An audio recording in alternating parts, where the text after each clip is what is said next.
Unit 17, Part 3. So our actual argument contains the predicate liking, right? Some people don't like any dogs in the premise, first premise. Some people don't like puppies in the conclusion. And I was stressing how to really get a handle on the content presented of Unit 17. You have to have this focus on the kind of linguistic being you're presented with when presented with English sentences, right? What kind of predicate is liking, right? So I read that sentence from 318. Liking is clearly a relational predicate, she says. And I read you a few pages from 327 and 329, which illustrate this need to focus on, right, to ask the questions about the English sentences you're asked to translate. What kind of predicates are involved here? Is this a one-place predicate, right? Like, is Australian is a clear one-place predicate, or is it really a two-place predicate, like liking? Let me say about that later stuff, the 327, 329, around there, especially all the stuff about translating transitive verbs and genitives and all that. That is quite heavy stuff. So the first remark is, you're in Top Gun, right? You're the best of the best, so if anyone can do it, you can. But secondly, don't stress out too much if, when reading through that, you're not quite grasping every fine detail about it. Look at the practice exam 4 to see the kind of level of difficulty you'll be required to ask. The kind of difficulty of the questions you'll be required to answer. It's not quite as difficult. You don't have to grasp everything there on page 329, the really heavy page, to answer the questions well. The exam 4 is not all that difficult in past experience. Those who have done well enough in the first 3 exams to be doing the 4th exam usually do quite well in the 4th exam. And the things you really do need to get very clear on, I'll give you plenty of examples for. All right, but let me say a little bit about what we're aiming for. So again, this whole part of the course is just Unit 17, Unit 18. Unit 18, very short, you just do the proofs. There's no new rules in Unit 18. There's just a little wrinkle, as Klenk calls it, on the application of the rules, where you add, if you've looked at it, the A for X, B for Y. When you're instantiating and generalizing, don't worry about that if you don't understand it. We'll go through that when we get to Unit 18. But what we're aiming for in Unit 17, the big long one, is the symbolization of English sentences like those in our argument as this, right? So where there's going to be not only relational predicates, but multiple quantifiers. Okay, so let me just read you the translate back the symbols to the English, so you can see how we get from here to here. She will say several times throughout this chapter, very good advice. When we're doing the symbolization, I'm going to go on and introduce you gently to relational predicates and whatnot in a moment, but as is my practice and my habit, I will be jumping ahead. I'll just jump ahead for a moment now to see where we're going and say some things that might go over your head, but it's where we're heading, so we'll do well to have a first listen to it on the table. Right, so Klenk's advice, I was about to say, Klenk's advice is when you're going from these kinds of sentences, which have more than one quantifier, right? Some people don't like any dogs. Should this be, some people don't like any puppies? I should really pay attention when I write these down. Some people don't like, some people don't like puppies, but it is any puppies, right? Yeah, implicitly any puppies. But okay, just focus on the first premise, this sentence. there's clearly two quantifiers involved, right? Some people don't like any. Any, as you know, is a quantifier. It's the universal quantifier, right? As we'll see, there are going to be many more. There are going to be much more complex sentences with quite hard to pass, P-A-R-S-E, quite hard to pass quantifiers. And the advice Klenk gives as to how to deal with them is to rephrase the sentence using the various variables, the x and the y, which will, when you've rephrased it, you'll then be able to read the symbols of it. She says this a couple of times. Might point to it later when we get to those bits. But this is how you do something like this. Well, let me just read this back.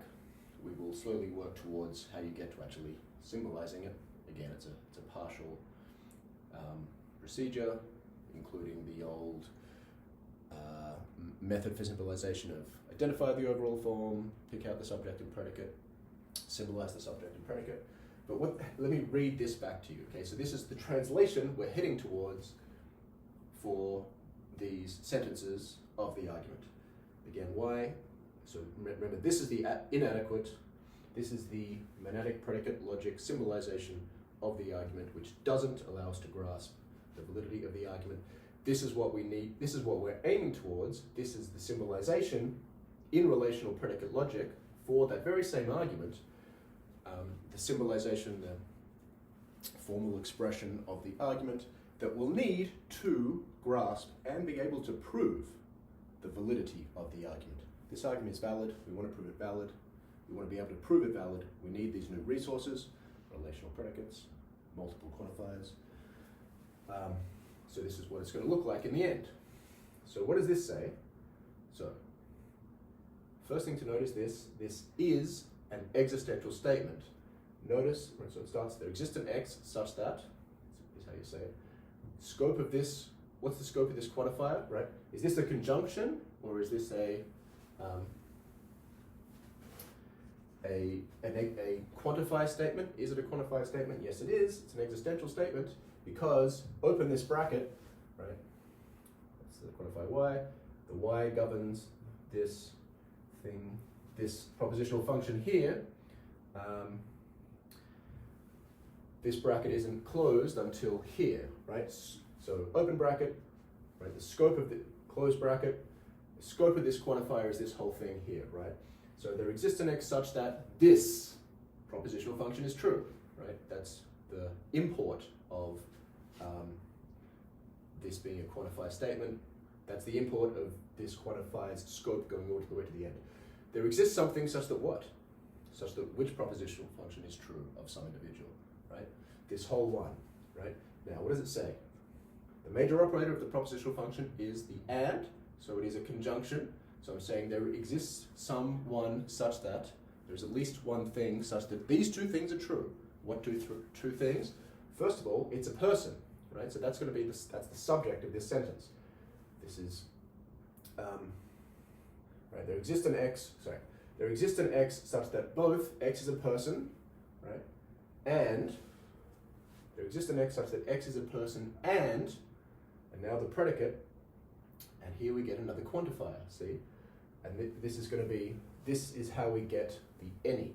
What this says is there exists an X such that both X is a person and for every single Y, if Y is a dog, then X does not like Y, right? So LXY is X likes Y, right? That's the two-place, that's the two-place predicate. We are now representing likes more appropriately to its being, whereby likes is a relation, not a one-place predicate. You know, you don't say Bill likes, Jill likes. You say Jill likes Bill, Bill likes Jill, right? Liking is a relation between one thing and another. Okay, so we're expressing that now formally. And so we have LXY. And see, there is someone, there is at least one thing which is a person, and what's true of this person, same X, right? For all Y, if Y is a dog, X doesn't like Y. That's how we're going to say some people don't like all dogs. Okay? So that's how we're going to do that. Let's read the next ones. This is familiar to you. This is just a A-form universal statement. These are monadic predicates, so no problem here. You're familiar with this from units 10 to 16, right? For all x, if x is a puppy, ux, x is a puppy, then x is a dog, okay? But it's going to allow us to infer from UA to DA, if something's a puppy, then it's a dog. That's the connection, going back to her statement about what we need on 318. First paragraph of 318, she tells you what we need to get from the inadequate to the inadequate symbolization. And look at this big ugly thing, so that's going to be the translation of the conclusion. What does it say? Okay, we've got some people don't like dogs. This says, there exists an X such that both, right, again, the scope of this will go all the way to the end. There exists an X such that both X is a person and, now, another big long mouthful, and for every Y, if Y is a puppy, then X doesn't like Y. That's some people don't like puppies, don't like any puppies, okay? So these are the translations of the three sentences of this argument, okay? I won't bother trying to set up the proof for it yet. Okay, yeah, let me just give you a taste of it. This we're going to see is an existential statement, okay? It's an existential statement. How do you get so same rules are going to be in play. How do you get existential statements? You existentially generalize. We're going to get this by, you can't see it here, but e.g., right? So this is going to be an e.g., let's do part of it. This is going to be an e.g. from what? Okay, from what instance? So I'm doing the opposite of instantiating when I generalize, and look what I get here. You get more practice of this later on, but this is going to be, what I'm going to do is replace all the x's with a's, and I'm going to leave all the y's in place. This is going to be an e.g. replacing a for x. That's the wrinkle you'll be introduced to in Unit 18, the only new thing for the proofs. It's going to be p, a, and look, for all y, if u, y, I'm looking at this and sort of instantiating backwards, which is what generalizing is doing, hook, and now this is the bit to attend to, not lxy becomes not layy. Okay? Individual constant variable. What? Yeah, that's how it's going to go. And instantiating, when you've got x's and y's, is going to go do the same thing. When I ei from this is an existential statement, as we saw. It is in quantifier form, thus I can existentially instantiate from it. And what I'm going to get is actually P, A, and keeping that quantifier there, not doing anything with that, for all y, if dy, right, still variable quantifier, hook, not L, A, Y, right? Matches that, LAY, right? Individual constant variable. And this all makes sense. All right, let's do it again. All right.